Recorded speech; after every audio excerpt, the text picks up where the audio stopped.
good day, folks. Welcome to this new and exciting lesson series for B'nai Noach, Pirkei Avos, the ethics of the father. Now, I've been chatting with Rabbi Chaim Coffman about this. He was kind enough to let me pick the topic, and for a lot of people, this is something that is specific to the Jewish people only, usually, because it has to do with a lot of their oral traditions. So we are so honored that he's taken the time. Now, I took this class a number of years ago on Torah.org with the Rabbi Shaya Karlinsky.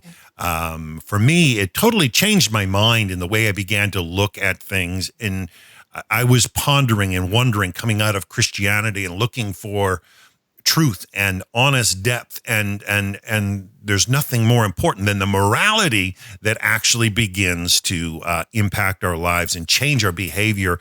And I'm so thankful that Rabbi Coffman in Israel is willing to share some of this with us. Nobody shares it quite like he does. He's quite an energizer buddy in his own right. I just love the energy with which he shares and his unique angle that he comes at things. So without any further ado, folks, Pirkei Avos, the ethics of the father, with Rabbi Chaim Coffman. Rabbi Chaim, how are you today? And thank you so much for taking the time to share with us this very, very important topic. Doing great. Everything's good. It's a little bit cold. Still we need plenty of rain. I just want to correct one thing. You didn't really give me a choice on this topic. You said, it really changed my life. This is what we should do. I gave you 8 different topics, and you said, what do you mean? We got to do Pirkei Avos to change my life. So this is what. I just believe it'll be a positive impact to B'nai Noach, and yeah, I just so enjoy the energy you share with. So, you're the rabbi. I'm here to serve. Well, hopefully we can make this look good and people are touched, but the Hebrew message is just so important. All right. It's a pleasure to be here. See how all this goes. The first Mishnah will give some background, but the first Mishnah tells us about tradition, where the Jewish people get everything from. Moshe received the Torah from Mount Sinai, transmits it to Yoshua to the elders to the prophets, right? Sounds like a link in a chain. Prophets to the men of the Great Assembly, right? Maybe we'll speak a little bit about the men of the Great Assembly also. And they said 3 things. I don't know if we're going to get to these 3 things. We'll see. But they said 3 things. They said be deliberate in judgment, develop many disciples, and make a fence around the Torah. Now, probably the last 2 out of the 3, develop many disciples, make a fence around the Torah. We could probably speak about it next week. The week after, there's no shortage of things to speak about. But first thing that everyone has to know is that, as we understand, Torah is made up of a number of things, right? It's made up of civil law. It's made up of religious law, ritual law, right? Torah does not have any problem obligating people to do things. Do this, don't do that. But they know, I think, it's only 7 laws. What an easy thing to keep. Well, they're really about, 63, 65, 70, depending on those rabbinical, sources, but they're umbrella laws. They're anything that you have an obligation according to the Torah logic. Mm-hmm. It's universal, and it means universal logic according to the Torah, not universal what a person in their own right's going to think is, I think this is logical. Well, it doesn't really matter what a person thinks. They're talking about logic according to the Torah. So it comes along Pirkei Avos. Now, Pirkei Avos is a little bit strange because it is part of the Mishnah, but it's made up of moral law. I mean, you look at the book of Leviticus, chapter 19, chapter 20. There are many, many moral laws. There. Don't steal. Don't. What's the word I'm looking for? Don't take revenge. Right? There are plenty of moral laws in Torah, but there are also, you would think there's a lot more ritual law, right? But what did Hitler Yamach Shemoy v'Zichroi, right? May his name be blotted out, may he rot, right? He said, what do we bring? We brought morality to the world. We brought absolute morality to the world, and what did he try and do? He tried to snuff it out. He said the Jews are the conscience of the world. Of course we're the conscience of the world, because Abraham brought absolute morality to the world. He brought the idea of one God. Imagine, right? The Rambam says that everybody who was worshiping idols comes along. Avram, there's a difference of opinion. He's 3, he's 40. When he came to recognition that God exists in the world through design, everyone's walking around with their pocket God, right? Here's Bob, don't leave home without him. And Avram comes up with this great idea of a world of design, right? And everyone thought he was crazy. So Pirkei Avos over here contains the moral and practical teachings of more than 60 sages, you can count them up, whose lives embraced 5 centuries. So you're talking about a lot of history, right? A lot of history. Now one of the things that we want to learn over here is the fact that Pirkei Avos, we have a tradition, and we'll speak about tradition, that we have a tradition, Moshe received the Torah from Mount Sinai. That means we'll have to explain what that means. But he got Torah from Mount Sinai. It wasn't like they all ate the same hallucinogenic mushroom in the desert. He got it from God himself. Not only that, right, these ethical laws came from God as well. And they're so important that comes along the Rambam, Maimonides himself, and he codified it in 2 of his 13 principles of faith. Right? Now, there are 13 principles of faith according to the Rambam. Right? The first one is about absolute belief in God. Right? The others talk about God has the right to punish. God knows the thoughts of man. Right? There's resurrection. There's belief in the Messiah. But there are 2 others that are crucial over here. One of them, number 7, let's just keep in mind, according to the Rambam, these 13 principles, if you're a Jew and you don't believe in them, you forfeit your status of being a Jew. That's how crucial they are. Now, someone will say, well, if I don't believe in them, or I'm not really so sure, how could I not become a Jew? How do I lose my portion seemingly in the world to come? Well, we can do tshuva, right? There's this gift of repentance. So keep in mind, so the Rambam says number 7 of the 13 principles, says, I believe with complete faith, the prophecy of Moshe, our teacher, peace be upon him, was true, and he's the father of all prophets, those who preceded him and those who followed him.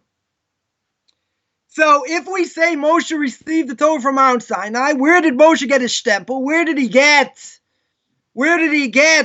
believability? From God himself, right? Because God says what? He's believed by me. I spoke to him face to face, whatever that means. Right? We're not going to get into that.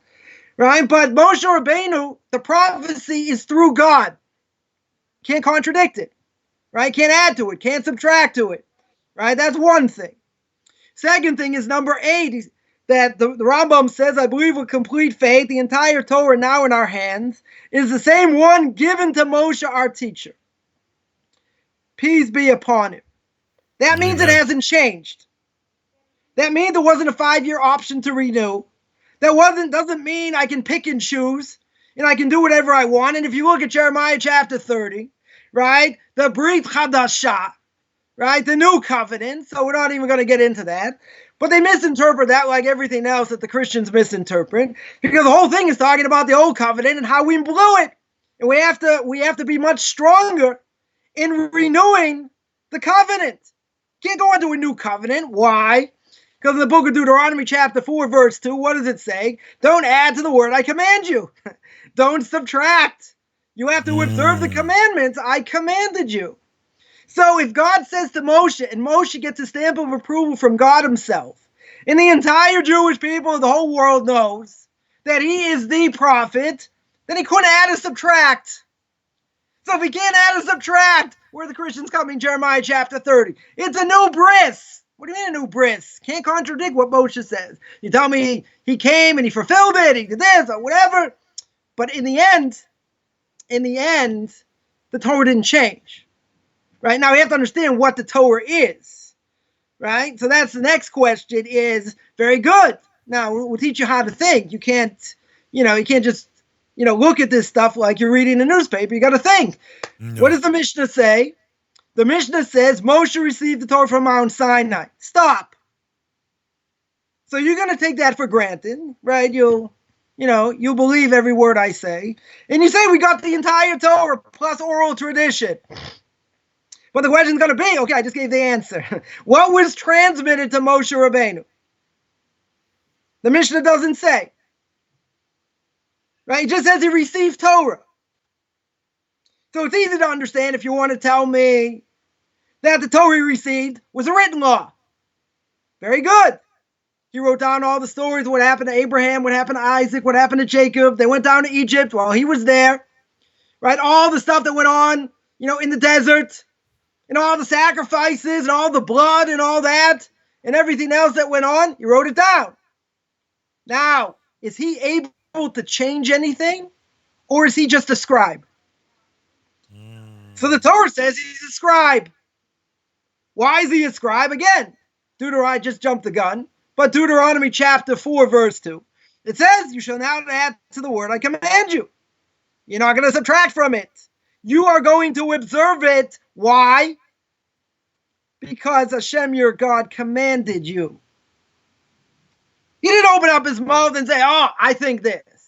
Oh, I think that. Or there was a committee, right? The conservative movement, documentary hypothesis, which is believed by the word of God, by everybody and their mother in academia, except by us. They said there are five authors, 4 authors and a redactor. Right? There's one major problem besides the fact that Moshe got everything and passed it down, and it disagrees with this Mishnah. But the main thing is they never found separate documents. They didn't find a priestly document that was P, right, for the book of Leviticus. They didn't find an E document, Exodus. They didn't find a J, a Yud K Vav K, right, God's name, Hashem. Right? That's one of the easier disproofs. But Moshe Rabbeinu cannot add or subtract. Right?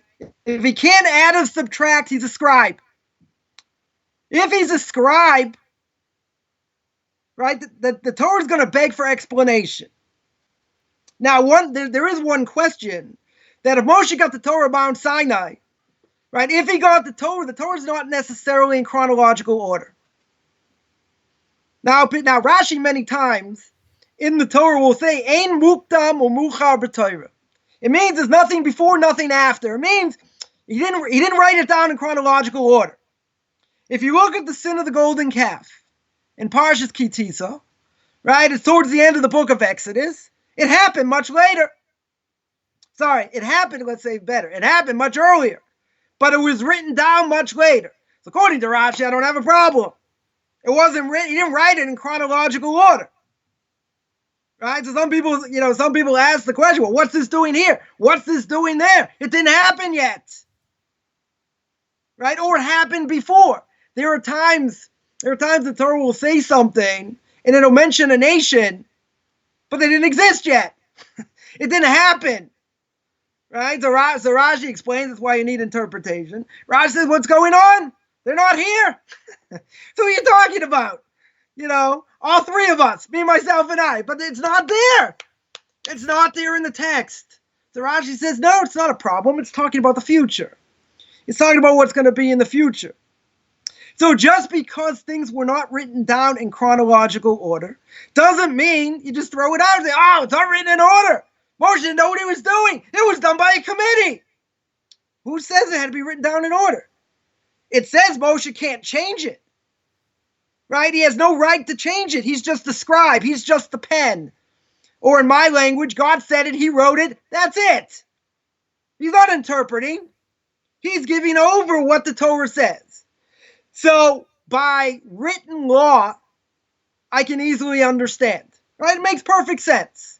Right? He talked about the patriarchs, talked about the Shema, talked about Shabbos, talked about the other holidays. That's great. But there's one major problem. Right? We got one major problem here. It says Moshe received the Torah from Mount Sinai. If he received the written law, everyone will say, fine, we'll put on our Karaite hats, because there aren't any Karaites left anymore, not too many. Right? Because they interpret everything according to what the Torah says, literally. They went against the rabbis, and they disappeared. Right? Never good to go against the rabbis, because it's bad. right? You just end up disappearing. So, there are 1,000 people. There are 500 people. 500 Karaites. Very good. Are they flourishing? No. They basically disappeared over time.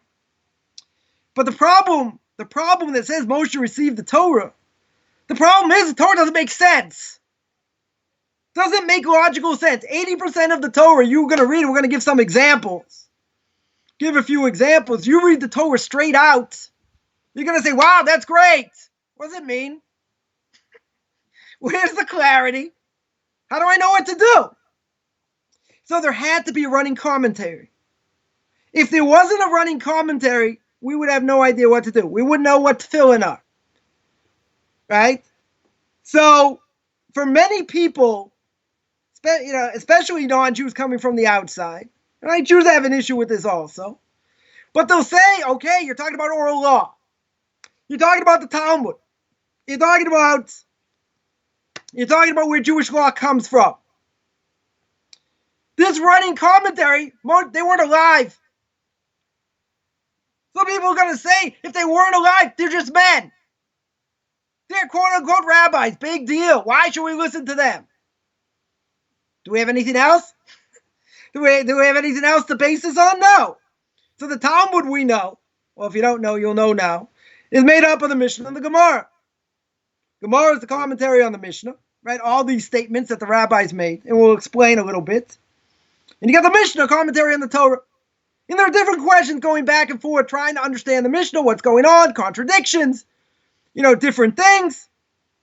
In all of the Talmud, so you have the earlier commentators, later commentaries, but all of Jewish law is based on what the rabbis tell us. So, one question is going to be, is that it says God gave the Torah to Moshe, right? Passed it to Moshe. Moshe got everything. How he held it inside? Good question. There are 50 levels of understanding. Moshe Rabbeinu got to 49. That's pretty good. Better than all of us put together, right? In 10 billion generations. He reached the highest level. He absorbed it all. Gave it to Yoshua. Yoshua absorbed it all. He was able to take it all in. Got to the elders? Elders are a different story. All right, we'll get to the elders. Right? So that's really the question people are going to ask, besides all the, statements that don't make a whole lot of sense that people will say, it's against non-Jews, it talks about pedophilia, it talks about other things. Yeah, it's all in context. It all has to be understood. That's why you need a teacher, right, to learn it. But in general, the Torah without a running commentary does not make any logical sense. Now, there could be a number of reasons why. Because, first of all, if the Torah was written with all the commentaries, you never finish it. Okay. You said there would be 1,000 pages. It'd be a billion pages. Like, ask my Rebbe once, he's written 8 volumes of question and answers all over different aspects of Torah. So I asked him, why don't, tell me the source. He writes it relatively short. He gets to the answer pretty quick. So I said, why don't you write the source? See and show how you got to this conclusion. He said, if I did that, I'd fill up 10 books. And I fill up 10 books, ain't no one's going to read it. They want to know practically, okay, this is the question. What do I do? Which way do I go? They don't want to hear, well, first the Mishnah says like this. Then the Gemara says like this. Then, you got the early commentators. They don't want to hear that. They want to hear brass tacks. What am I going to do? What am I supposed to do? So if you look at the Torah by itself, and Christians and everyone else going to have a problem with this, because they don't have a running commentary. So they make all kinds of claims, don't make any sense. Right? They don't make any rational sense at all. So therefore, they mess up things. They make up things. They change things to fit their world outlook because they don't have a way of looking at it. They don't know Hebrew, right? They can't learn the commentaries for a lick, that's for sure. And they're very good at misinterpreting and misconstruing and all that. So if you have a running commentary, you can say, but we don't hold by it, whatever. Okay, let's see. Let's see how we're going to make sense. So first example, Deuteronomy chapter 17, verse 8. Torah says, if a matter of judgment is hidden from you, you don't know how to look at this, whatever it is, between blood and blood, between verdict and verdict, plague and plague, between plague and plague, matters of dispute, in your city shall rise up and ascend to the place that Hashem your God shall choose. Right? You have to go to a certain place, right? Go to Yerushalayim, get the questions asked, go to rabbinical court, whatever. Right? And get your questions answered. Now, the Torah makes such a statement. Right? There's just one example. What's the issue over here? Torah says over here, if there's a matter of judgment hidden from you between blood and blood. Okay, you're going to tell me blood is red. Normally blood is red. Maybe, what if it's light red? What if it's pink? What if it's dark black? Right? It doesn't tell me anything. And it could be that if it's a certain color, then it doesn't make you impure, let's say. Or maybe it does. But we're not given any information. Right? There's a plague, talking about spots, talking about negoim. Right? Someone got for speaking Lashon Hara or whatever. So you have to know what they are. How they manifest. There's no information. And if there's no information, how in the world are you going to know what to do? That's one example. Second example, I always use about the holiday of Sukkot. Right? If you look at Leviticus chapter 23, verses 40 to 42, Torah tells us, take for yourself on the first day a nice smelling fruit. Boy, that's pretty vague. We know it to be an esrog, right? Why? Because of oral tradition. An esrog's a lemon on steroids. You say a nice smelling fruit. You think it's a quince, someone else thinks it's a pomegranate, someone else thinks it's a watermelon, a quince, whatever. Then it says the branches of date palms, twigs of a plaited tree, brook willows. You shall rejoice before Hashem your God. Definition? Where? What? How? Nothing. A 7-day period. You're going to be there for a 7-day period. You're going to celebrate it. It's an eternal decree for your generations. Then it gives the time. In the 7th month, good, you're going to celebrate it. You shall dwell in booths for a 7-day period. So there are a lot of questions here. Right? We don't know what a nice smelling fruit is. No definition. You have to bring willows and twigs. I don't know what I do with them.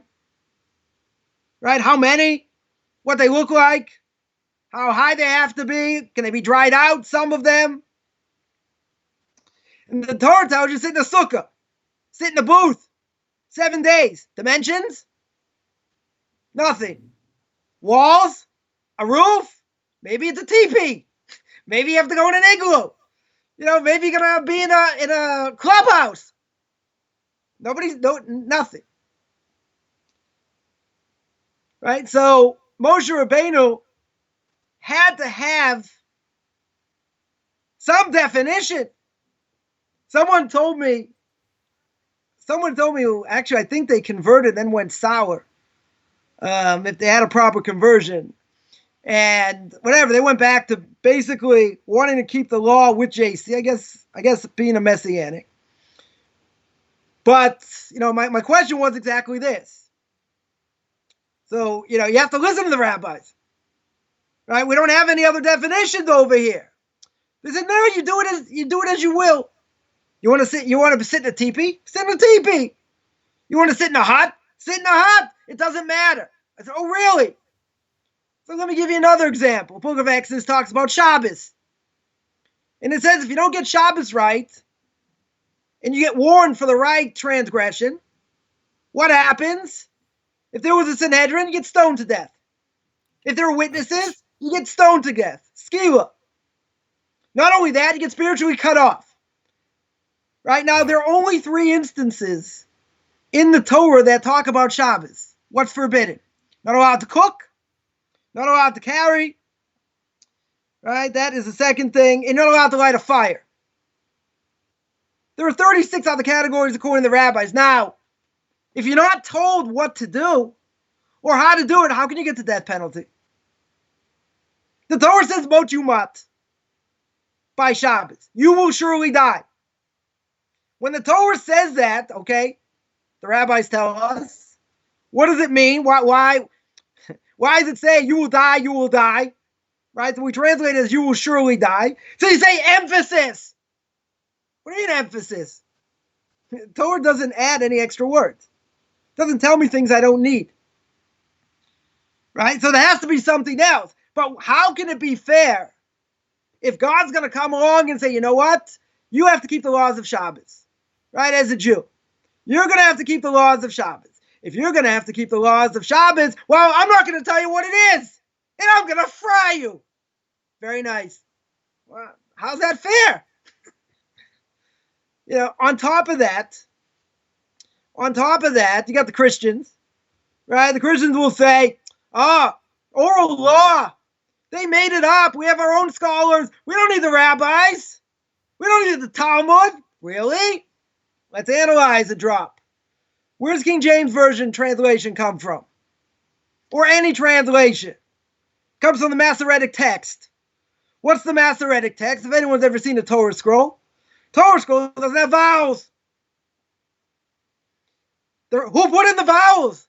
Who put in vowels? The Masoretic, yeah. Who put in vowels? The rabbis put in vowels. Yeah. Oh, we don't hold by the rabbis. If you don't hold by the rabbis, rip up your Bible. Bye-bye, King James. Finished. Right? When the Torah says it's forbidden to cook a calf in its mother's milk. Right? The word het lamed beis. Right? Het lamed beis can either mean chalav, milk, or it can mean chaylev. What is chaylev? Forbidden fat. So the translation could be, don't cook a mother in its own fat. Well, guess what? What do you think, guys in yeshiva eat for lunch? Stuff that's fried. What goes on how to eat fried stuff? You eat potato pancakes. Donuts, they're fried. If it was talking about forbidden fats, all these things you wouldn't be able to eat. So they can't say, we don't hold to the rabbis. We pick and choose. And if you pick and choose, right, the conservative movement does that also. But you cannot say, I don't hold by the rabbis. It's a lie. Right, they lie to themselves. Yep. So they're going to convince all the constituents, we have our own rabbinical authorities. We have our own wise people. But you wouldn't even get off the ground with your King James Version if it wasn't for the rabbis putting in the vowels. So you knock them out. They need that. So another idea, right? Same thing, that without what they tell us and what the vowels are, how are we going to be able to read the words? How are we going to know what the words say? So comes along the Talmud, and the Talmud is the base of all Jewish law.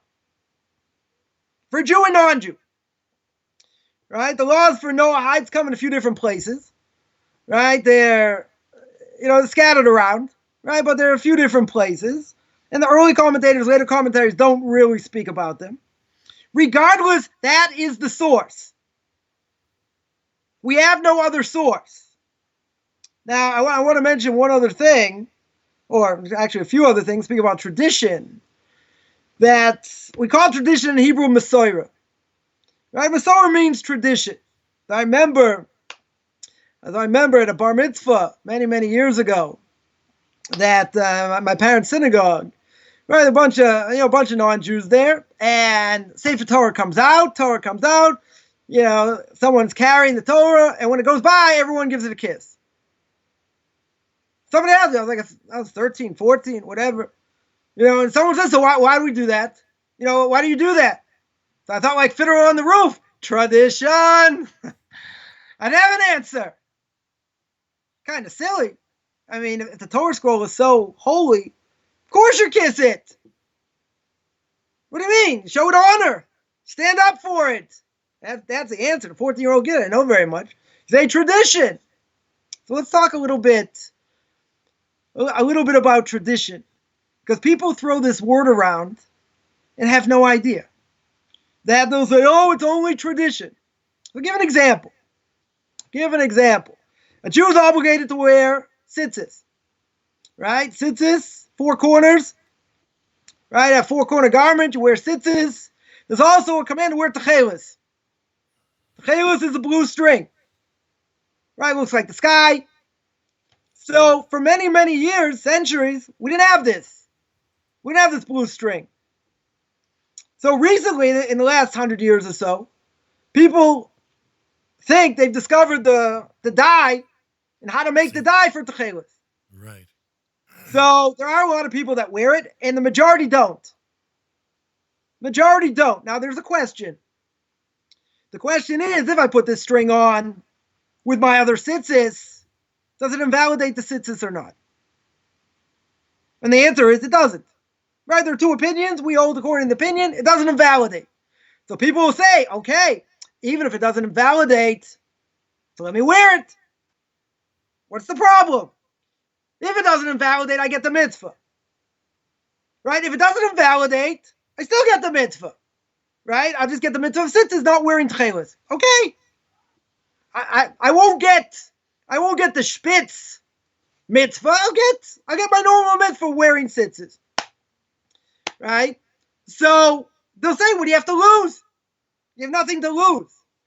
Right? So comes along Moiva Rebbe. Rav Agon Moshe Sternbuch Shlita should be well. Head of the most powerful rabbinical court in the world here in Jerusalem. One of the Torah giants this generation. I've had a connection to more than 20 years. And he holds, I've heard him say a number of times, that it doesn't matter. Even if it doesn't nullify the mitzvah, we don't do anything that doesn't have a clear-cut tradition. Makes sense. Right? So if you look at the book of Leviticus, chapter 11 speaks about kosher signs of animals and birds. I just spoke about this last week. There are many more birds that should be kosher than not. But there are only a handful of birds that Jews eat. Right? They'll eat chicken. They'll eat probably Cornish hen. Many will eat turkey, duck. That's about it. That's about it. So what about all the other birds? We know what the forbidden birds are. Right? Any birds of prey. Those are forbidden. But there should be hundreds of birds we should eat. We should be able to eat, at least have a variety. So why don't we eat any of these other birds? So why don't we eat any of these other birds? It's very simple. We don't have a tradition. If you're Iranian, you have a tradition on grasshoppers. I'm sure those Ashkenazi Jews will be happy that we don't have a tradition. But they have a tradition on kosher grasshoppers. Speak about that in a few weeks. But we don't have a tradition, Ashkenazi. So they want to eat it. It's high in protein. They have the tradition. Great. But if you don't have a tradition, if you don't have a clear-cut tradition, it's game over. Right? You can't do it. So now we understand God gave the Torah to Moshe. Right? Moshe passed it down. Right? Moshe passed it down. Transmitted it, yeah. Right? He transmitted it. And it went to the elders. Then it went to the prophets.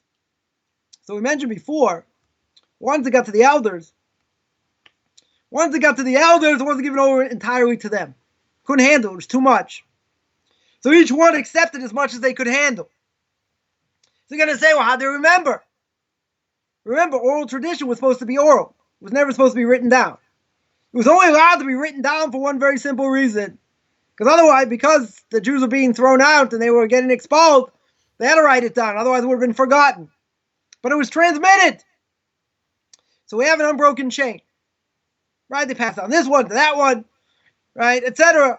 And their students learned it, and that's how it got brought down. That's how it got transmitted. Now, there's only one problem.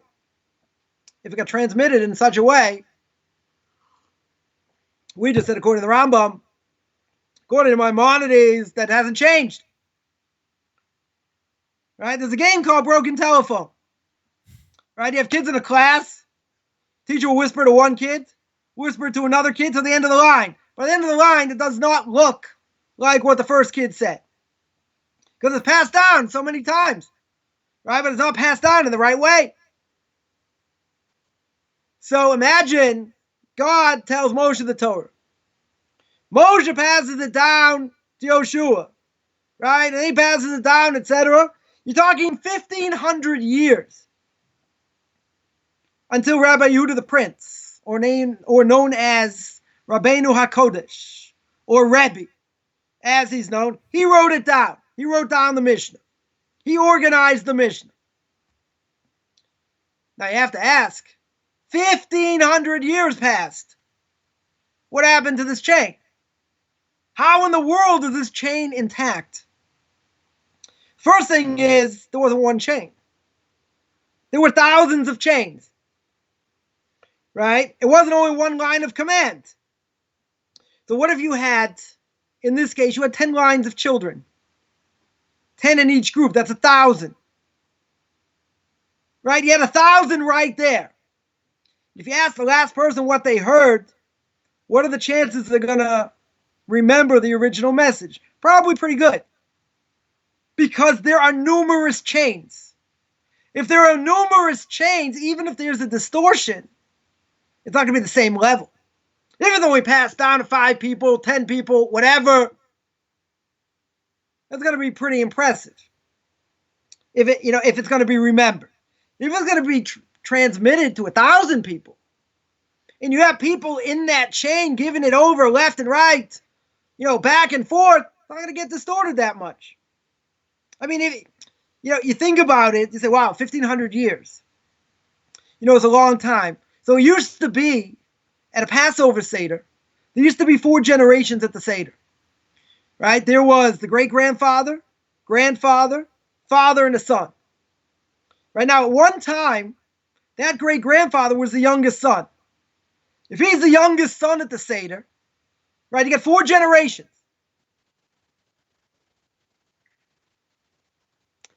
You get 4 generations at the Seder. How many of those generations do you have to go back to get to Mount Sinai? You need 80 generations. Mm-hmm. Now, if I said it's 3,000 years, you're going to say, wow, 3,000 years, come on. It's a long time.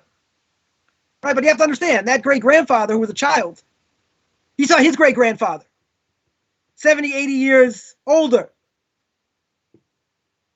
Right? And that great-grandfather saw his great-grandfather, 70, 80 years before. You're going back 250 years already. 150, 200 years. That's not such a big stretch.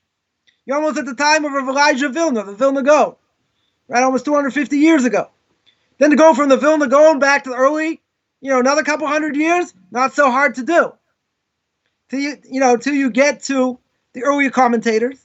You get to the Rambam, you get to the Ramban, you get to Rashi, and then you get to the Talmud before that. You say, wow, such a big link. No, it's not. If you think about it in those, in those terms.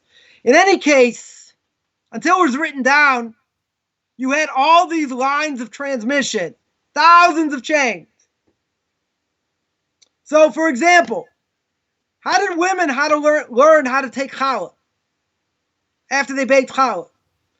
How did they learn how to light Shabbos candles? You know where they learned it from? From their mothers.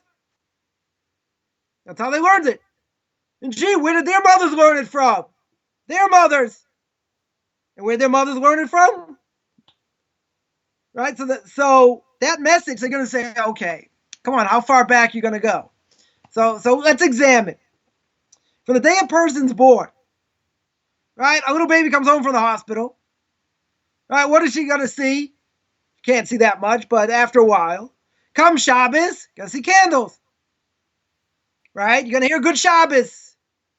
You're going to smell challah. Going to get some nice wine. Ooh, this tastes good. I'm going to be an alcoholic. This is great. Right? They can't hear, they can't speak. But what happened? They're getting things through inhalation. They're inhaling spirituality. You're going to say, come on. You're going to say, that's hocus pocus. I'm sitting right here.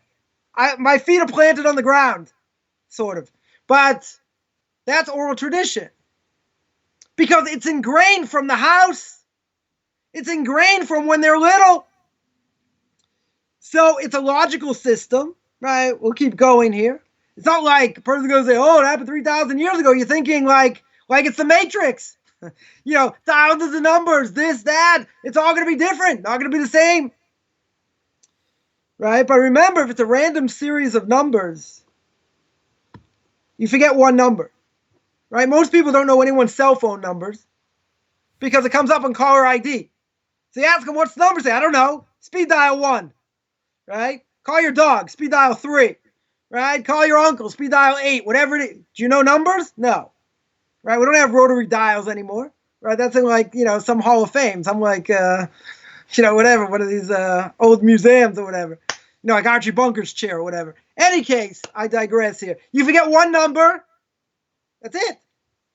Try and remember your password. You're out.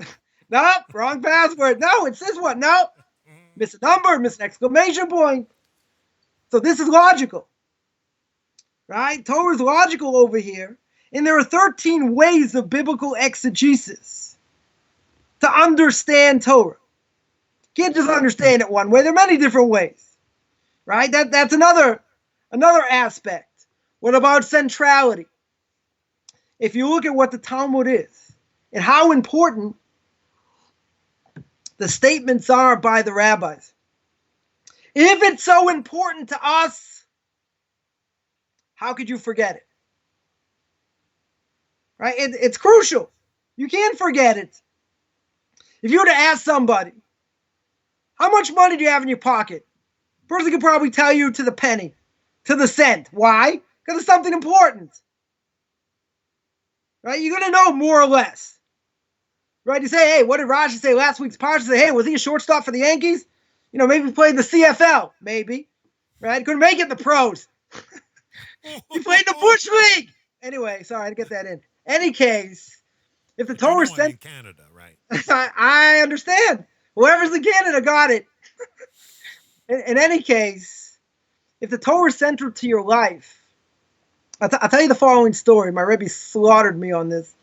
That I was telling him over something I learned, and I was going through the sources, and I quoted one of the commentaries, and he said, "Okay, stop." So what do you mean stop? He said, "Stop. You didn't quote it right." I'm like, "What do you mean I didn't quote it right? I just saw it." Yes, he goes, "You didn't quote it right. Go back. Go look it up." I said, "What do you mean?" I said, "I just saw it yesterday." He goes, "Look it up." Took the book off the shelf. Took the Talmud book off the shelf. Opened the back. He goes, "Read it." So I read it. And he was right. So I mixed up one of the Gaonim, one of the names. So he told me the following thing, and this is why I'm bringing this out. He told me the following thing. It was the single greatest muster idea I've ever had in my life, because I got knocked right here, right between the eyes. So my Rebbe said like this. He said, I'm going to tell you a fundamental principle. I don't want you to forget this. He said, if you can't remember who said what, maybe it was Abaye, maybe it was a Rava, maybe it was Rav Chisda, maybe it was Rav Amram Gaon, maybe it was this one, maybe it was that one. That means it's not so important to you. If you can't remember who said it, it means it doesn't mean anything to you. And if it doesn't mean anything to you, I don't have an obligation to listen. He says, G'day threw me out of his house. He says, don't forget to shut the door on the way out. So someone, a bunch of people asked me, they said, how'd you take that? I said, that was the single greatest love tap I ever got. Wow. Because what did my Rebbe say? He said this idea. If it's so central and it's so important, you learn every day. You've been learning for years. If I ask you how much money's in your pocket, that's important. If you have money in your pocket, that's important. That you know down to the penny. Can't remember who said what? The Talmud's not that important? Oh yeah, I'll get to it. He said it's an absolute disgrace. How could you not remember? That means it's not that important. If the Torah, so that's the point here, centrality. If it's central to your life, you're not going to forget it. That's right. It's not going to be an afterthought. Right? Totally not. But if it's not that important, 100%, you're never going to remember. Boy, Yeah, go ahead. I remember forgetting an anniversary one year. Boy, oh boy, it won't happen again. No, that's right. So I always tell people, I say, listen, I made a mistake once. I made that mistake once. But the thing was, I didn't ask my Rebbe when the last time he saw that commentary. To him, it's all in the palm of his hand. He could quote it, this, that, it's all there. All right, helps to have a photographic memory, but he just learned and learned and learned, went over, reviewed. It's central. Not a big game of telephone. It's central because it's important. If it's important, it's going to be remembered. There was review. Everyone had to review, because if you didn't review, you wouldn't remember. And in the Talmud itself, there are places where there's mnemonic devices. Mnemonic devices to remember what was said over the last few pages. So what did they do? They used the mnemonic devices to trigger the memory. And when it triggered the memory, they said, oh, you mentioned this word, there's a whole discussion, blah, blah, blah, blah, blah, blah, blah. That's how they remember. That's another way how they remember. Now you have to understand also, the Torah is oral. Where the Jews live? Brooklyn. No, it's before Brooklyn. They lived in Israel, and they lived in Babylonia. Now they were ruled by Jews in Israel. Even in Babylonia, they had autonomy. They had a certain level of autonomy. They allowed us to rule ourselves, so to speak. So therefore, it became the law of the land. When something like that becomes the law of the land, all right, how many people know the Constitution? Not too many. Just how to get around it. How to get around all these laws, right? Finding loopholes, right? But what's the Torah all about? The Torah is about living it. It's about being part of it.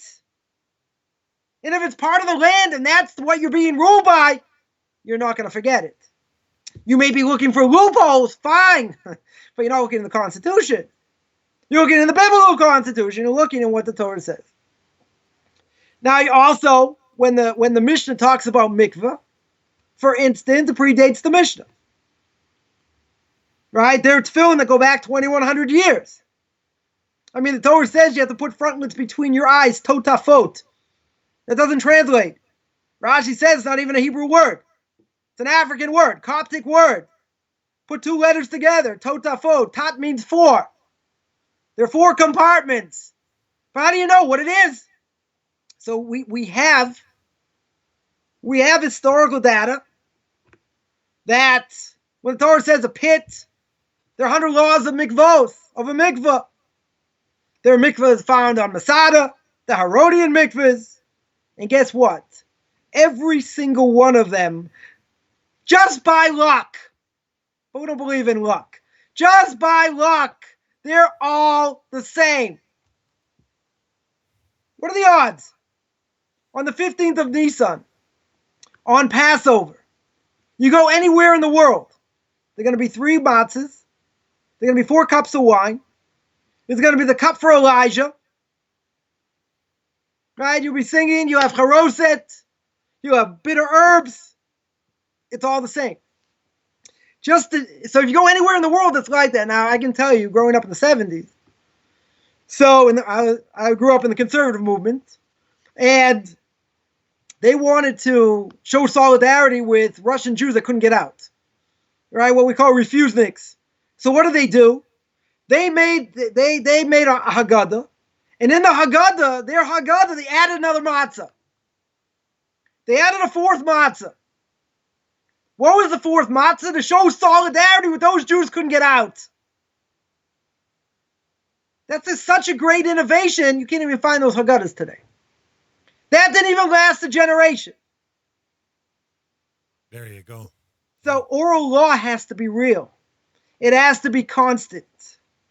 Right? There are different customs, different places, fine. But the main thing, you go anywhere in the world, it's all going to be the same. What's written in tefillin, right? The parshios, the parchment that's written in tefillin, it's all the same. The hundreds and thousands of laws, that go into it. Also, we got the Dead Sea Scrolls. What do the Dead Sea Scrolls represent? Tremendous amount of information. It shows that they had communication with the rabbis. Septuagint, which is translated by 70 different rabbis put in different rooms, and they all translated the Torah the same miraculously. But the way they translated it, there were many things in oral law. In other words, they did a direct translation of what the Torah says. But they added different things, right? One of the things, one of the non-kosher animals is an arnevet. Arnevet is a rabbit. It's a rabbit, a hare, right? Certain type of rabbit, whatever it is. They didn't put arnevet in there. Why? Because the king's wife who told them to do this, her name was Arnevet.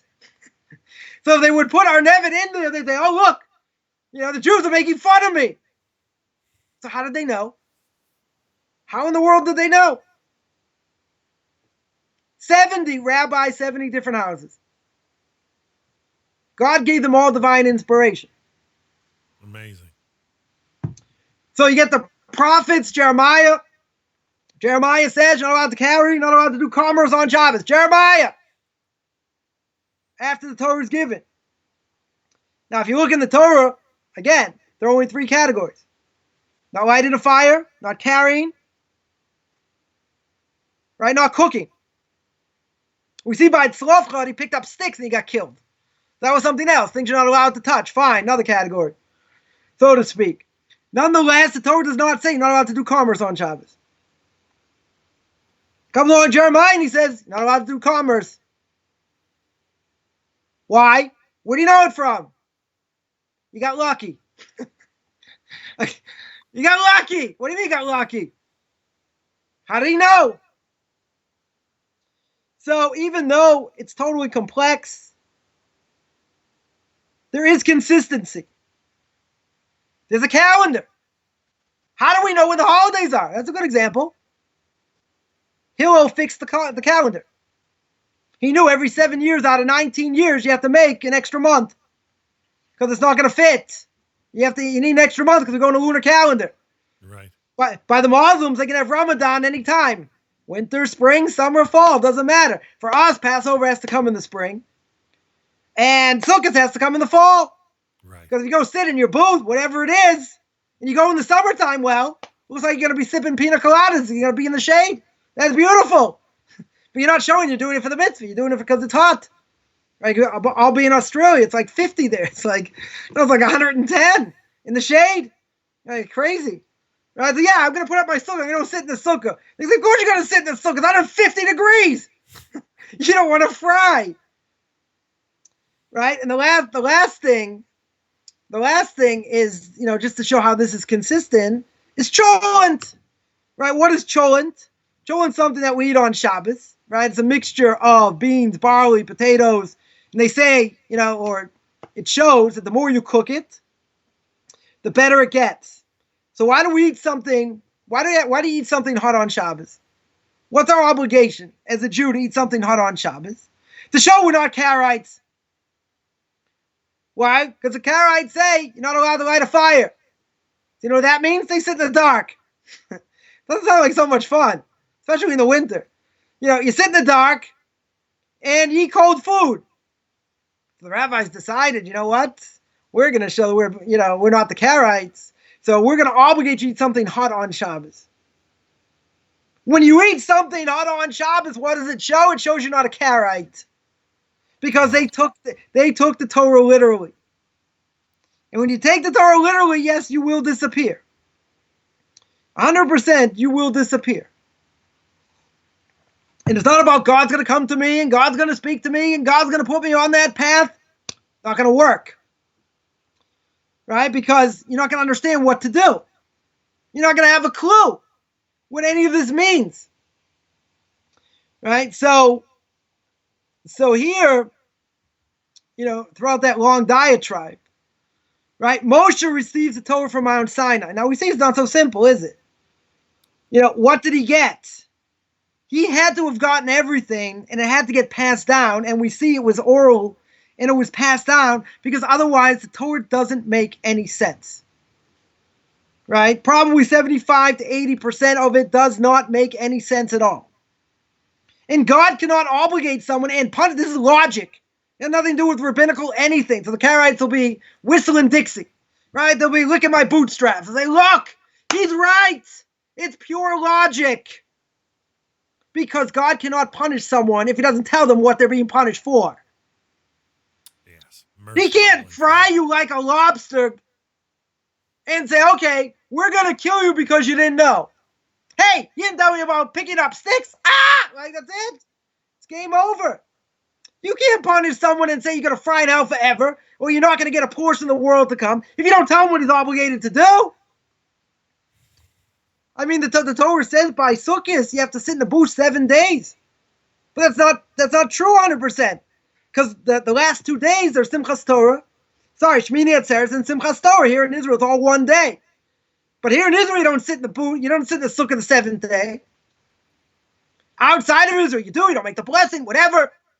Right? So it's a doubt. But that statement, if you know other things, that statement's not true. Right? It needs clarification. So Moshe has to be able to give it over or give something else over. Because otherwise, they're going to say, what are totafot? What are these phylacteries? I don't even know what phylacteries are. Right? What are they? What does it mean I have to shake my lulav in front of God? And what if I don't live in Israel? I go to my synagogue and I shake the lulav. Do I do anything? Some people say, you look kind of silly. Shake those palm fronds. Up, down. What are you doing? There are no definitions. So even if people are going to say, oh, this doesn't make sense in the Talmud, and that doesn't make sense in the Talmud, right? So I dealt with that in Tanakh Talk, a whole bunch of things. But everything's looked at in context. But that's all we have. Right? That's totally all we have. We don't have anything else. Right? So that's the essence, of what it means that Moshe received the Torah. Right? He didn't make it up. There wasn't a committee. God spoke to him and he passed it down. But you say, how did he pass it down? How is it possible? Right? So he was able to hold everything. Yoshua was able to hold everything. Nobody else could. Right. Nobody else could. So there had to be people that were able to do that. They were able to have these chains. One other thing, because we're not going to get to the last three, I see. But one other thing, the men of the Great Assembly, I just want to point out, they were so great. They had the ability to bring people back from the dead, but in their generation didn't deserve it. They weren't able to do it. They weren't able to do it. Forgive me. That's at the time of Ezra? Yeah. Yeah. So people always ask, why can't I make up my own prayers? Why do I have to listen to the rabbis by prayer? Right? Noahides have a different problem because there's nothing fixed for them to say. But in general, if someone wants to say their own prayer, they can, but it has to be fixed. So I always give this answer, and people say it's like a third and long. They say, well, you can either like it or not. And that is, if these people had the ability to bring people back from the dead, you can't do that. Rabbi can't do that. The generation wasn't worthy. Otherwise, it could have done it. Right? Some of the prophets were able to do it. You had Elisha. You had Elijah. Right? But in general, if these people say, this is absolutely what you have to pray, and this is what you have to do. Now, again, I'm a very simple person. If they can bring people back from the dead, you know what? I'm going to listen. Okay, if I keep saying the same thing over and over, so I have to work on prayer. Prayer is a whole different thing. Right? That always needs to be strengthened 100%. Right? But if they tell me this is what I have to do and that's how I'm going to serve God, that's it. That for me is enough. Now other people will say, not enough for me. Okay? But you have to understand who these people were. You say, oh, they were just rabbis. They were just people. You're right, they were just people. You have any idea?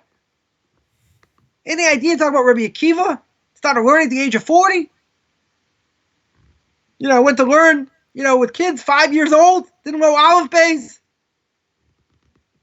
And he learned and he learned and he learned and he learned. And through him, he gave rabbinic ordination as people were dying left and right. in order to pass down oral tradition. He had all these students, they died, he had 5 left. He passed it down. And he gave it to them, and they passed it down. It was through him. He didn't know anything. He didn't start learning to the age of 40. So I learned with the story that your Rabbi Rav Leff once said when he was a rabbi in Miami, right? He was telling the story about Rabbi Akiva with a bar mitzvah. It was before a bar mitzvah. So someone came up to him afterwards, and someone obviously not that knowledgeable. And someone said, "Oh, Rabbi, that's great. Europe was a different generation."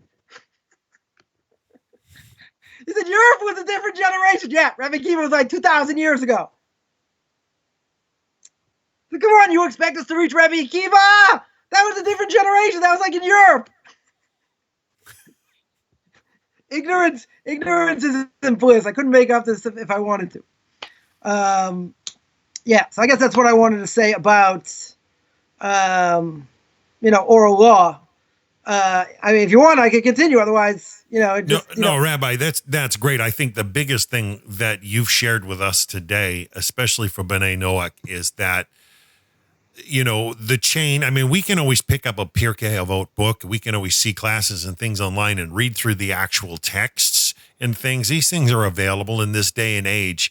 But what you've brought out today is something huge in that what keeps the bond and the link is that importance that when you said that your rabbi, boom, gave you that touch and said, now it's important to you. You had a completely different outlook on that matter. And, I think B'nai Noach need to understand that transmission, when Moshe gave it to Joshua and Joshua to the elders, there was this bilateral affinity. They got exactly what was given to Moshe, and you shared today that this is a vast thing. It's not just a million books, were handed to him to be. Yeah, this is something that he had to grasp in its entirety and pass on. And from my understanding, it's that bilateral affinity that allowed Joshua to carry it on. And then to the elders, like you said, you touched on something so huge that the numerous chains that actually work together to strengthen and keep that unbroken link. Profound. And so how do we know by many statements you said that still exist today that that this goes all the way back? Beautifully put, and I think it's a great point to don't worry, on Sukkot you can sleep in a teepee. It's okay. Don't sleep in a hammock. Yeah, who cares? Yeah. Oh, no big deal. Let's go to my tent. We're going in the tent. We're gonna have a great time. Clubhouse. A camp out. Yeah, it's not the same. Do you have a moment? Just a couple of questions from a few ladies that were online. Nothing too serious. Let me just scroll up here. What does the Torah say if a woman makes a vow to Hashem? We don't like vows. We're not. It has nothing to do with a woman. If a man makes a vow, right? There's the question: is it better to make the vow and uphold the vow, or is it better never to make the vow? Right? What's the problem? Because the problem is I may not uphold the vow. In other words, the person swears they're going to do X, and they don't do it. Right? They had all the intention. They all had the right intention. We don't go making vows. You can say, what about the Nazirite vow? So people were allowed to make the Nazirite vow. Right? They wouldn't cut their hair. They can't go to a cemetery. I'm sure people will be upset about that. They can't eat grapes, drink wine, right, for 30 days or longer, whatever. And the Torah calls them a sinner. Talmud calls them a sinner. The separating from something that's permissible. If someone did it, they take on this vow. You can't do it today because you can't bring sacrifices. Person makes a Nazirite vow, you're stuck. You're totally stuck because you can't bring sacrifices. So if a person really made that vow, you're going to have to get him out of it. Somehow get him out of it. I don't even know if that works. I'm not even sure that works. Wow. Because I don't think you can make a vow outside of Israel. If you make a vow outside of Israel, I don't think it works. It doesn't work in any case. But if you would make a vow, you're stuck. You're seemingly in the Nazirite vow. Other vows, you need an opening to get rid of the vow. In other words, if you explain to somebody, there was sitting based in the rabbinical court, my Rebbe, once a week for 5 years. So it was like I got to learn how to curse in Yiddish. So a case came in, a woman made a vow against her husband. She made a vow against her husband. Ay, ay, ay. So they asked her, they said, what do you mean? How'd you make a vow? They said, I took a Sefer Torah. They're like, what? You told us to take a Torah? What are you, crazy? They said, what do you mean? She was a Sephardic woman. They said, you know, Kavod Rabbanim, you know, honorable rabbis. How do you, you know, you have to take something serious like a prayer book, tefillin, a Sefer Torah, you know, to make a vow. I mean, which is true. But you don't do it. They didn't ask her where she got the Sefer Torah. That was my question, right? But they started yelling at her and screaming at her. And they said, listen, if you would have known this was so serious, would you ever have done it? It's like, no. And they permitted it because you have to, there's a rabbinical way to open up somebody if they would have known what it would have caused in the future, they never would have made the vow, then they're allowed to nullify the vow. So the scribe was writing everything down. You know, there says, if you ever do anything this stupid again, we have your name, we have your address, we have your number. They don't want people making vows. You know, especially not with a Sefer Torah. You know, for sure. So, you know, vows, people think it's, oh, well, what's the big deal? You take a vow, but taking, making a vow and not fulfilling it is bad. And most people, the rabbis, were worried you won't fulfill it, right? You totally won't fulfill it, so that'll be a Torah prohibition. So it's better not to make a vow than make a vow and fulfill it, because they're worried you're not going to fulfill it. So it doesn't matter, a woman or a man. We don't discriminate over here. Either case, it's bad. So that's pure logic. If you don't make a vow, you're not held under any oath, and heaven forbid that heaven ever holds you accountable for an oath you made and weren't living up to. Or you have to get rid of it, or you have to get it, or you have to nullified. Get it annulled. Yeah, you have to get it annulled. For B'nai Noach, I mean, people don't realize how many vows they make. I mean, from credit to mortgages to whatever. I mean, vows are interwoven into. Well, that's why if you get and it binds people. If you get a passport and they say you swear, you say no, I confirm. Confirm is not making a vow, right? But when in the Ten Commandments, don't take God's name in vain. That also applies to a non-Jew. It's a pretty serious prohibition, also. Right. I don't think too many Noahides are aware of that. Aware of that also. You got to be. You got to be careful, right? Because a person, in the language of the Talmud, it doesn't necessarily have to be "I swear" or "I make this vow." A person can say, "I'm going to do X," and they don't say "B'li neder" without a vow. What happens? It seems like it could be a vow. If a person would say, "I'm going to go learn Torah," I'm going to put on tefillin today, when you have an obligation to wear tefillin, is that a vow? How can it be a vow? Shouldn't be a vow because you're obligated to wear tefillin, right? In other words, so why isn't it a vow? Because when a person makes that statement that you're already obligated in, it's like you're psyching yourself up to do it. I'm really going to put on tefillin. I'm going to wear it. I'm all excited. But it's not a vow, right? It's something if someone were to say, I'm not going to eat shrimp anymore. If you're a Jew, non-Jew doesn't apply, right? You say, I'm not going to eat shrimp anymore. You don't say b'li neder. And then you ate shrimp. Problem. Forget doing something forbidden. Now it's seemingly made a vow. The language really is. It's like you're comparing it to hektish. You're comparing it to something sanctified in the temple.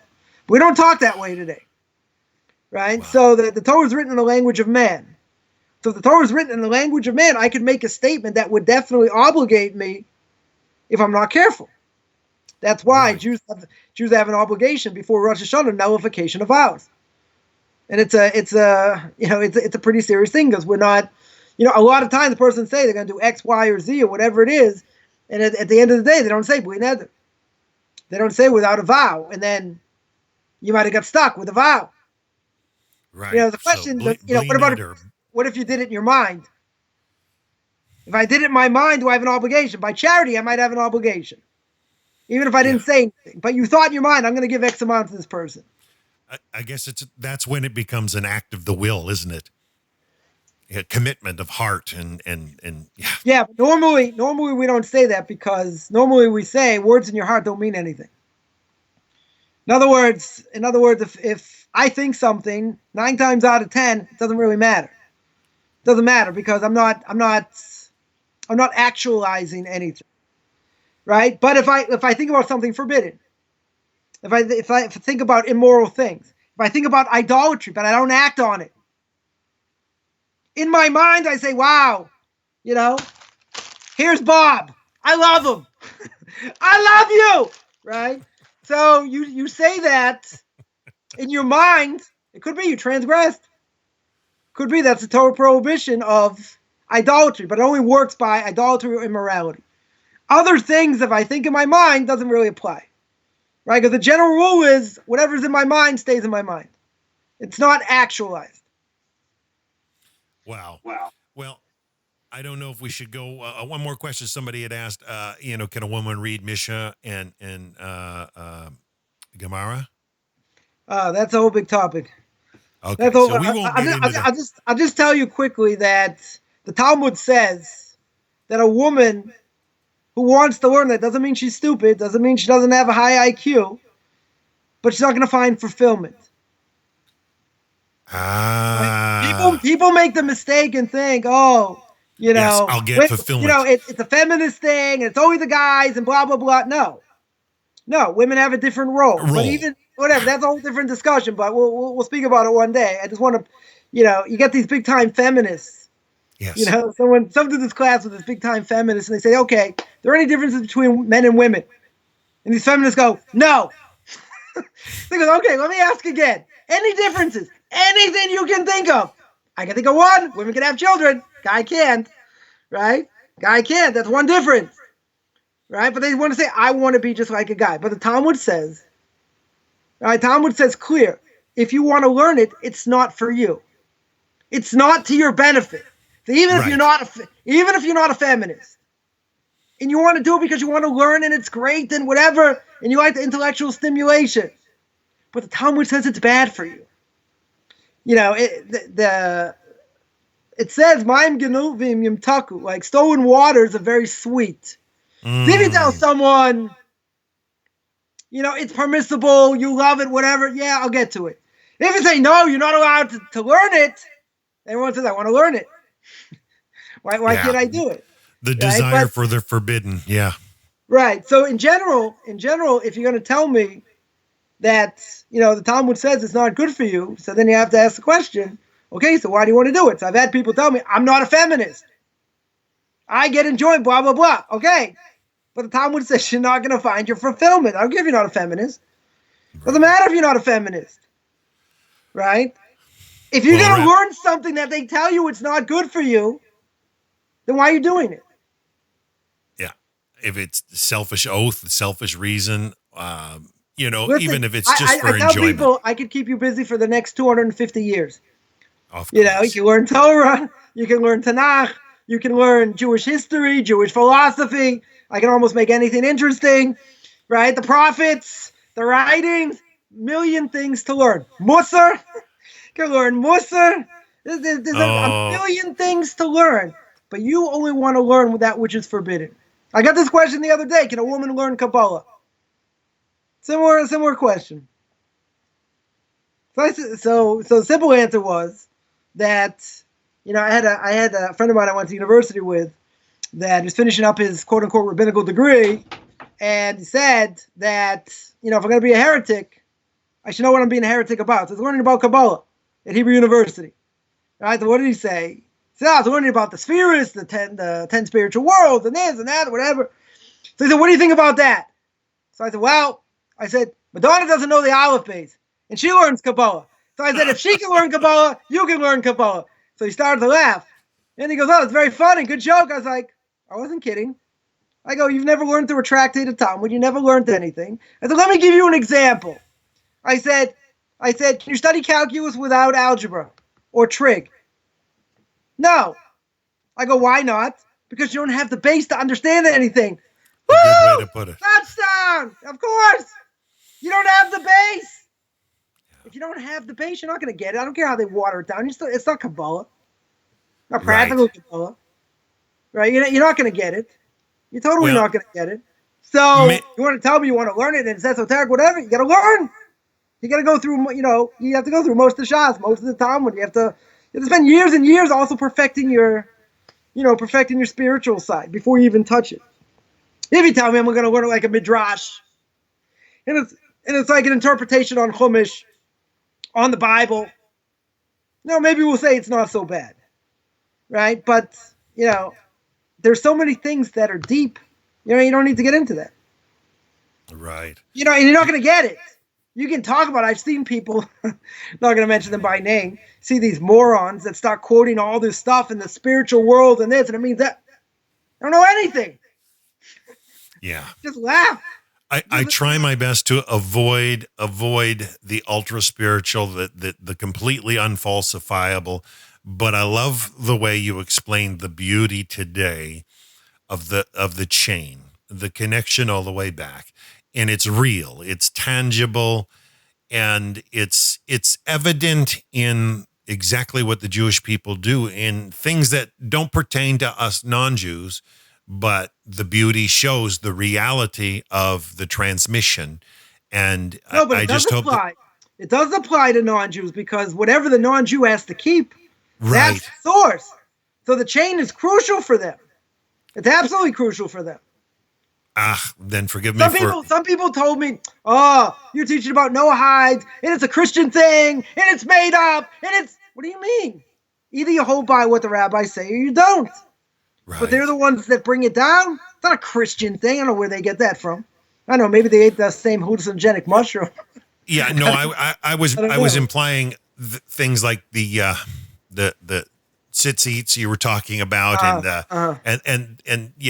how we shouldn't be building teepees, and right. These things don't pertain to B'nai Noach, but yeah, we appreciate you sharing the morals behind the ethics of the Father, especially touching on today what the glue is that holds it together, and specifically how important it is. And I think the world will become a much better place if we begin to see the importance of Torah, the importance of ethics, and just begin to shine in our local communities. I think is something that can only lead to better things. And, I don't try to, teach anything myself. I want to hear exactly what the rabbis have to share.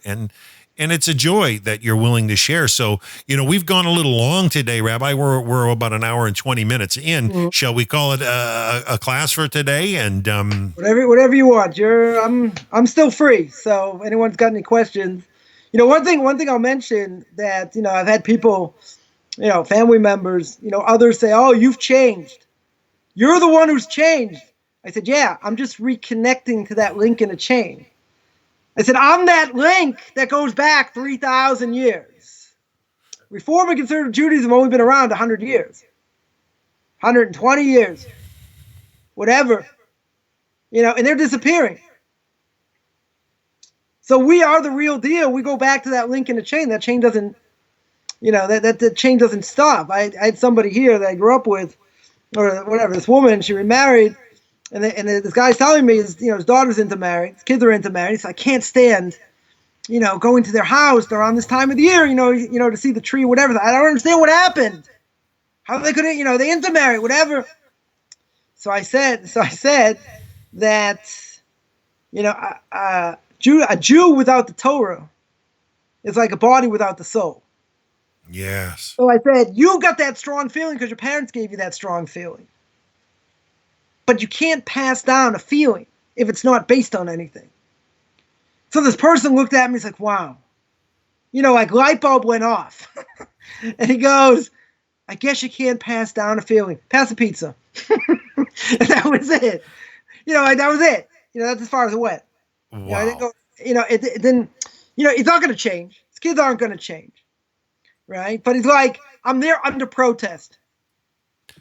Well, we got one other question here. If you make a vow as a non-Jew and then convert, is the vow nullified, made under great stress during a loss? This is obviously a question that means something to the person who wrote it. If you make a vow as a non-Jew and then convert, is the vow nullified, made under great stress during a loss? I don't think so, because It should be nullified before. Normally we say if someone converts, they have the status of a newborn baby, right? So it Beautiful. means everything else seems to get wiped out, right? That's what it sounds like. Now, the problem is that what's the punishment for a non-Jew that doesn't keep the Noahide laws? Death. No warning. I could take a gun. Someone bows down to an idol, doesn't know anything, doesn't matter, been brainwashed, blow his head off, right? Unless if I wouldn't get caught, be 100% permissible to do. Why don't we warn them like we would a Jew? You say, well, Jews are better. No, it has nothing to do with that, because a universal law, according to the Torah, when someone gets upstairs after 120 years, and God's going to say, hey, you didn't keep my laws. So what are you talking about? You didn't tell me about these. I was a non-Jew. I said, no, these laws are universal. These laws make sense according to the Torah. Don't you know you're not allowed to kill? Well, that wasn't kill, that was mercy. We pulled the plug, that was mercy. I said, really? Is there any difference between pulling the plug and shooting someone in the head? No difference. We hold there's no difference. I could go tell you stories about that. We don't have, I don't know if anyone wants to hear them. But, in general, when it comes to something like that, then you can't make that claim. You can't say, well, I didn't know. I didn't know, person wanted to get, stolen their taxes or didn't admit things they were obligated to admit, for tax purposes. And they got caught. They said, well, you know what? They deserved me not giving the money. Why? They take too much taxes anyway. I deserve to hide it. It's not an excuse. You're stealing money that you owe. If there's a loophole and it's legal, it's one thing. But you can't make that claim. So what's the problem? The problem is if there's no status of tshuva, there's no ability to repent. And we know by non-Jews they can repent. It's not exactly the same as a Jew. Because we see by Nineveh, right? We see in the book of Jonah, they repent. They totally repent and they're forgiven. What happens if you don't repent? If you don't repent, it's game over. That brings up a really big point. I maybe you can answer, because just in the last couple of weeks, there was a young girl in our community here that was a friend of my wife's, and she just turned 36 not that long ago. She was young, but she was suffering of cancer, and she signed what is called a MAID, which is a medically assisted induced Suicide? death. And she passed away just a week and a half ago. And, that sound, yet I knew the person, I knew how the cancer started to really eat away at her in the last couple of years and how it was painful and tragic. And all of a sudden, out of the blue, I thought she had another year left. And then all of a sudden, boom, she's brought in for the second time in a month into the hospital, and she signs this medically assisted induced death.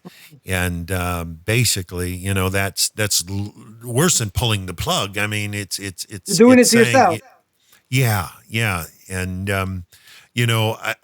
my wife cried her, my wife is still a Christian. I hate to say she is, but I love her. I've been a B'nai Noach now for a couple of years, but this was a friend of hers. And I was faced with, okay, I got to console my spouse for the loss of a friend. Mind you, she was in Texas when it happened. So when she got back, she just cried all over my shoulder. So I'm there for her, but how do you, it falls under, as far as my mind, I'm thinking this, she shouldn't have done this medically assisted, but is that pulling the plug? Did she do it herself or someone else did it? Or she signed it herself. The pain was just no. So bad. Did she put the thing inside of herself or someone else did it? You know what? I'm not exactly certain, but I knew it was going down. It was called, they call it, you sign the order here as a patient for that medical assistance. Well, that was the whole thing years ago by Kevorkian, right? All these people under him. Now, I don't remember if they did it themselves or he injected them, right? Whoever injects it is guilty of murder. There's no question about that. If the person does it to themselves, and they allow it to happen. So, okay, they didn't pull the plug, but they seemingly did pretty much the same thing. There's involvement for sure. Yeah, if there's involvement, there's a question also. Let's say a person's getting a haircut, and the barber decides to cut, part of the payas where you're not allowed to cut, right? So what does the person do? He helps him. He goes like this, or he sits like this, or he sits like that. You're helping him. You say, but I didn't do it. The barber did it. No, but that's called helping. That's called helping. So over here, if you did it yourself, someone else did, you allowed it to happen to yourself. Right? No difference. No difference. Yeah. It's definitely tragic. The punishment, certainly for a Jew is absolutely severe. You're not buried in a Jewish cemetery. No mourning customs. I mean, it's very severe. And, I'll tell one story, since we're going over time anyway, that there was a story of a doctor that there was someone on a respirator, and in this case it was forbidden to pull the plug, and the children said, listen, this person suffered enough. Pull the plug. What happened? Person died, right? So they wanted to save the person from more suffering. The person was in a coma for a while, this, that. So what happened? That night, now I heard the person tell the story himself, right? Became a Baal Tshuva, right? Came back to Judaism. What happened? Then that night, he has a dream. The soul of that person comes to him in a dream. Now, if you want to sleep tonight, don't listen to this. So what happened was, the soul starts screaming at him. And he says, you're a murderer. You killed me. I was sitting there. I was ready to go to Gan Eden, to paradise. I only had a few more days, and I'm suffering now in Gehenna, and I'm suffering in hell, and you caused it, and you're a murderer. The guy woke up in a sweat. No Freddy Krueger movie could have scared him more than this. And it happened again. Guy didn't know what to do. Next night, you murderer, you killed. They thought it was mercy killing. This guy eventually became an Orthodox Jew. But people think, the guy sitting there, or the woman sitting there, can't hear, can't see, can't do anything. They're unconscious. They're not going to have a real life. Right? Even if they come out of it, they'll be a vegetable. So pull the plug. It's mercy. You have no idea what the person's going through. That could be the person's Olam Haba. That could be their next world. Right there, there's another story. Someone got hurt in a car accident, a young kid in his early 20s, and he was unconscious for a long time. And what happened? They had to make a decision like what to do with him. Should they pull the plug? Not this, that, whatever, back and forth. And eventually, this kid came out of it. He came out of it. Yeah. But when he heard them discussing it, he's screaming at the top of his lungs and no one can hear him. Nobody can hear anything. He said, I was like, no, don't kill me. Don't kill me. I still want to live. And he came back. Amazing. So when we hear these things, we see there's much more out there. There's much more going on than what we think we see. So you think you're doing the right thing, and you think you're God, and you're going to pull the plug. You're going to say, I'm saving him. It's mercy for this person. Mercy for this person is called murder. You just killed him. And it doesn't matter. Judaism doesn't differentiate between if you do that, you shoot him in the head. Throw him off a cliff. What's the difference? If it's murder, it's murder. But, again, for a Noahide, if there's no repentance, you're stuck. A Noahide can never convert. Right? Because you're liable for the death penalty. There has to be some level of repentance. That's what we started with. Right? There has to be some level of repentance. Otherwise, no Noahide would ever convert. Right? It's an impossibility. Right? So, but no one can ever make that excuse. So, any Noahides listening, right? You can't say, well, I'm going to get upstairs, God's going to cut me some slack. Why is he going to cut you some slack? You go, I didn't know. You didn't know it was forbidden to steal. You didn't know it was forbidden to commit adultery. Immorality. You might tell me certain things, okay, if I take a peach and a plum and I graft it together and I make a nectarine. Right? There's a question whether that applies or not. You're going to say, why would it apply to a non-Jew? Applies to a Jew, right? You're allowed to eat it afterwards, but you're not allowed to do it. But if you did it, you're allowed to eat it. Good. Why would that apply to a non-Jew? You know what applies to a non-Jew, or why it might apply to a non-Jew? Because you're not allowed to play with creation. Right? You take a donkey, you take a donkey and a horse, and you put them together, you get a mule.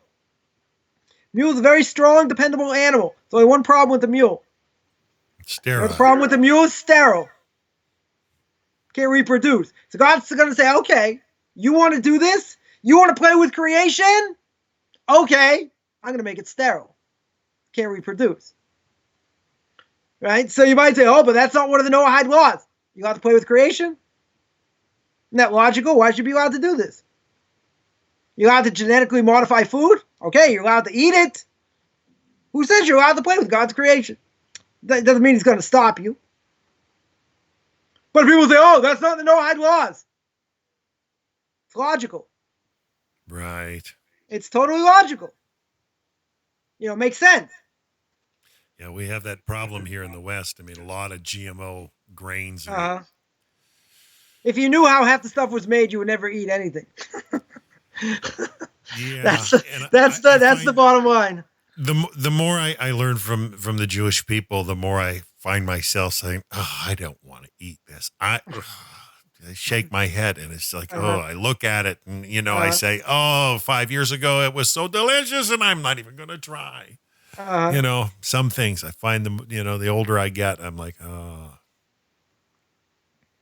But Rabbi, let's wind it down for this week. Okay. Are you still game to do another episode next week and share more? People want to listen. I'm here. All right. Well, Rabbi, I am so you'll take a survey. If people are in, then we'll do it. If people say, no, we don't want to listen to them again, then okay. Let the people choose.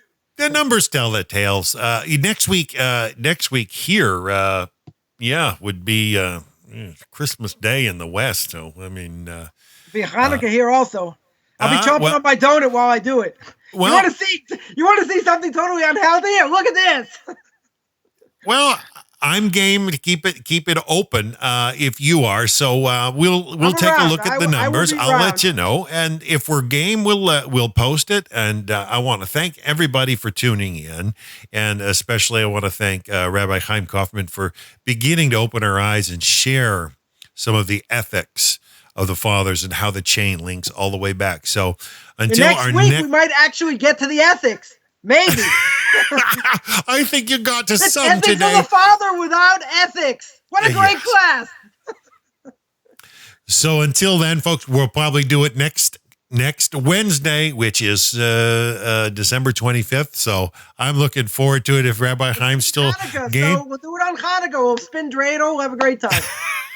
Well, thank you so much. Till then, folks, peace out.